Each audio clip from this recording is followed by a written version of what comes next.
One, two, three, funk it.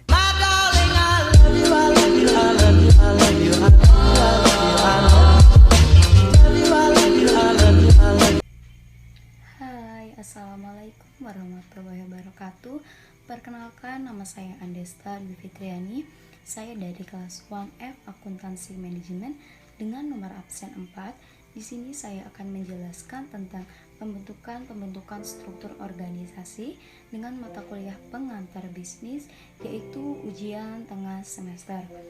Yang pertama, saya akan menjelaskan tentang pengertian dan jenis-jenis organisasi.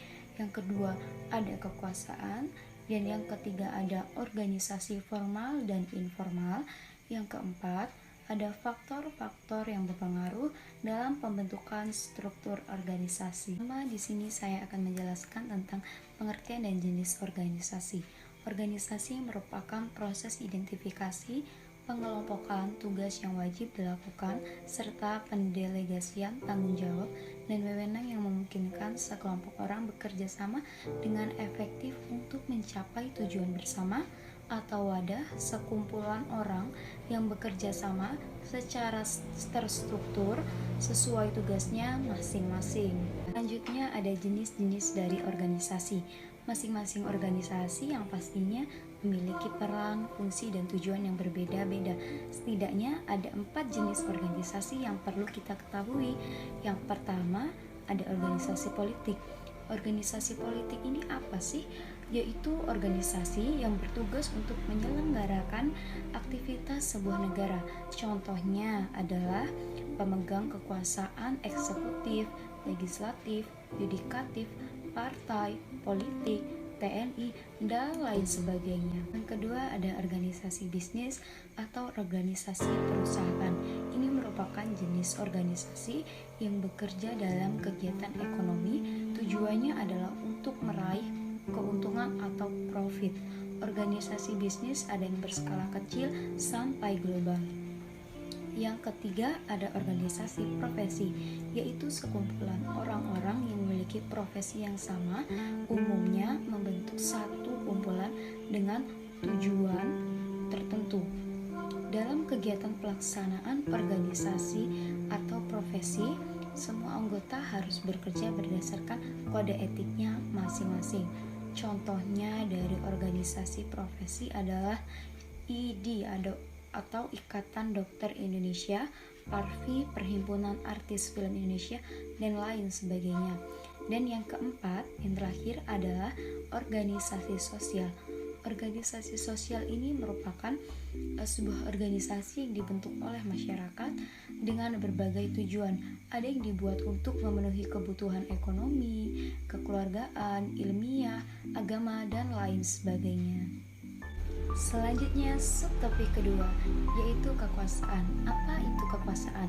Kekuasaan adalah kapasitas seseorang, tim, atau organisasi untuk memengaruhi yang lain. Kekuasaan tidak dimaksudkan untuk mengubah perilaku seseorang, melainkan potensi untuk mengubah seseorang. Menurut MC Sun dan Von Glow, lebih jauh lagi, kedua ahli ini menjelaskan bahwa kekuasaan masyarakatkan kebergantungan. Nah, menurut Thomas tahun 1995 dan MC Sun Van Glow mengemukakan 5 sumber kekuasaan di dalam organisasi. Yang pertama itu ada legitimate power, yang kedua ada reward power, yang ketiga ada coercive power, yang keempat ada expert power, yang kelima ada reverent power. Penjelasannya adalah legitimate power itu merupakan kesepakatan anggota organisasi bahwa individu dengan peran-peran tertentu dapat menentukan perilaku tertentu dari orang lain. Legitimate power ini biasanya ditentukan oleh deskripsi pekerjaan dalam suatu jabatan. Misalnya, seseorang atasan memiliki kekuasaan untuk meminta bawahannya melaksanakan tugas-tugas organisasi sesuai dengan kapasitas. Yang kedua, ada reward power. Reward power adalah kekuasaan untuk mengontrol atau memberikan penghargaan kepada pihak lain. Seseorang manajer dapat mempromosikan bawahannya ke level yang tinggi, member bonus, atau member hak berlibur sebagai imbalan yang diberikan kepada karyawan setelah mencapai target kerja tertentu. Sebaliknya, seorang bawahan juga dapat memberikan umpan balik kepada atasan kinerja atasannya. Yang ketiga ada coercive power. Coercive power ini adalah merupakan sebuah kekuasaan yang tujuannya adalah untuk memberi sanksi atau hukuman. Contohnya adalah seorang atasan memiliki kekuasaan untuk memberikan sanksi kepada bawahannya yang terbukti melakukan kesalahan yang fatal dan merugikan organisasi. Yang keempat ada expert power. Expert power adalah kekuasaan yang berhubungan dengan kemampuan, keahlian, atau pengetahuan yang dimiliki oleh individu. Misalnya adalah tim peneliti yang dimiliki oleh perusahaan pertambangan memiliki kekuasaan apakah sebuah proyek dapat dilanjutkan atau tidak. Selanjutnya yang kelima ada reverent power. Reverent power ini merupakan sebuah kekuasaan yang diasosiasikan dengan karisma seseorang. Secara ilmiah, definisi reverent power memunculkan perdebatan di kalangan para ahli. Subtopik yang ketiga adalah organisasi formal dan informal. Organisasi formal adalah organisasi yang terbentuk dari dua atau lebih orang dengan tujuan atau cita-cita yang sama serta terikat dengan hubungan yang resmi dan rasional. Contohnya adalah perseorangan, universitas, sekolah, dan pemerintah. Ciri-ciri dari organisasi formal adalah dengan membedah definisi yang diberikan di atas akan dapat diketahui berbagai macam ciri dari organisasi formal, termasuk di dalam bentuk komunikasi dalam organisasi. Ciri-ciri organisasi formal adalah yang pertama, memiliki perincian pekerjaan yang jelas bagi tiap anggotanya. Yang kedua, memiliki tujuan organisasi yang jelas. Yang ketiga, terdapat pengaturan yang tegas mengenai status, gaji, pangkat, dan penghasilan. Yang keempat, memiliki perencanaan yang matang sehingga tahan lama. Yang kelima, yaitu memiliki peraturan baku seperti tidak bisa fleksibel. 6 ciri organisasi yang sudah saya jelaskan tentang organisasi formal adalah apa yang menyebabkan suatu organisasi dikatakan formal dan informal. Kategori-kategori suatu organisasi dikatakan formal jika sedikitnya memiliki ciri berupa perencanaan organisasi yang matang, rincian tugas dan kedudukan, tekstur, dan memiliki aturan baku yang mengikat. Selanjutnya adalah organisasi informal. Organisasi informal adalah dua orang atau lebih orang yang memiliki kegiatan atau tujuan yang sama serta tidak terikat secara resmi atau terbentuk tanpa mereka sadari. Contohnya adalah arisan, kelompok bermain, dan pengajian. Karakteristik atau sifat dari organisasi tidak formal. Melihat acuan dari ciri-ciri organisasi formal, maka sifat organisasi non formal adalah kebalikan atau negasi dari semua ciri-ciri yang terdapat pada organisasi formal.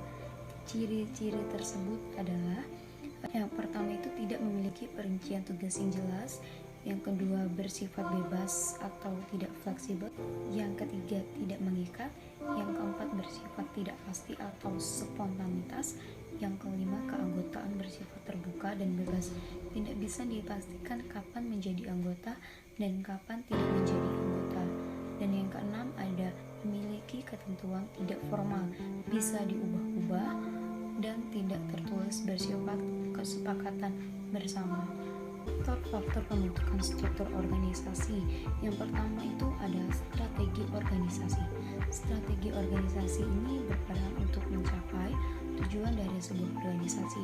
Apabila struktur organisasi dibentuk sebagai suatu upaya untuk mencapai tujuan, maka struktur organisasi harus mengikuti alur organisasi yang tinggi. Yang kedua dari faktor yang mempengaruhi ada skala organisasi. Skala organisasi dapat dibedakan berdasarkan jumlah penjualan, pangsa pasar, dan jumlah tenaga kerja. Organisasi yang berskala besar memiliki ruang lingkup aktivitas yang luas. Oleh karena itu, tindakan pendelegasian, wewenang, dan pekerja dilakukan dalam mendesain struktur organisasinya. Selain itu, organisasi juga perlu mempertimbangkan berbagai faktor yang terkait ruang lingkup aktivitas yang luas tersebut. Organisasi besar yang mempekerjakan banyak orang seperti 2000 orang atau lebih cenderung memiliki banyak spesialisasi, departementalisasi, tingkat vertikal, serta aturan dan ketentuan daripada organisasi kecil. Berbeda halnya dengan struktur organisasi yang berskala kecil. Biasanya mereka mengimplementasikan struktur organisasi dengan yang lebih sederhana. Dalam hal tersebut, tidak banyak terjadi pendelegasian wewenang dan pekerjaan dengan memungkinkan pangsa pasar, jumlah penjualan, atau produksi yang lebih sedikit. Yang ketiga, ada teknologi. Faktor teknologi yang dimaksud adalah cara bagaimana suatu pekerjaan dilakukan dengan menggunakan suatu perangkat. Istilah teknologi mengacu pada cara organisasi mengubah input menjadi output. Setiap organisasi paling tidak memiliki satu teknologi untuk mengubah sumber daya finansial, SDM, dan sumber daya fisiknya. Contohnya adalah dengan adanya webcam, suatu organisasi dapat mengadakan net meeting meski dengan jarak memisahkan beserta rapat organisasi tersebut. Dengan adanya teknologi, tingkat efektivitas dan efisiensi suatu organisasi pasti berbeda. Yang keempat, ada lingkungan. Struktur organisasi dipengaruhi oleh lingkungan karena lingkungan selalu berubah-ubah. Lingkungan merupakan faktor eksternal dari bagian struktur organisasi yang sangat berpengaruh karena daya saing yang terjadi pasti akan mendorong semangat suatu organisasi lebih maju. Lingkungan yang dinamis akan mendorong organisasi untuk selalu menyesuaikan struktur organisasi dengan perubahan eksternal yang terjadi. Contohnya adalah seperti peraturan pemerintah, kompetitor baru, kesulitan dalam mendapatkan bahan baku, serta profesi pelanggan yang terus berubah terhadap produk dan lain sebagainya. Apabila lingkungan mengelilingi cenderung statis, maka tidak akan terlalu banyak kekuatan untuk berubah dan mengubah struktur organisasi. Lingkungan yang statis memberi lebih sedikit ketidakpastian bagi para manajer dibanding lingkungan yang dinamis. Di era globalisasi saat ini dapat disimpulkan bahwa faktor yang paling signifikan terhadap pengaturan struktur organisasi adalah teknologi. Karena teknologi mempermudah serta mempercepat alur kerja suatu organisasi tertentu, dan untuk beroperasi tanpa teknologi akan menjadi suatu tantangan tersendiri bagi organisasi. Baiklah, sekian penjelasan dari saya tentang pembentukan struktur organisasi. Lebih dan kurangnya saya mohon maaf. Wabillahi taufiq wal hidayah.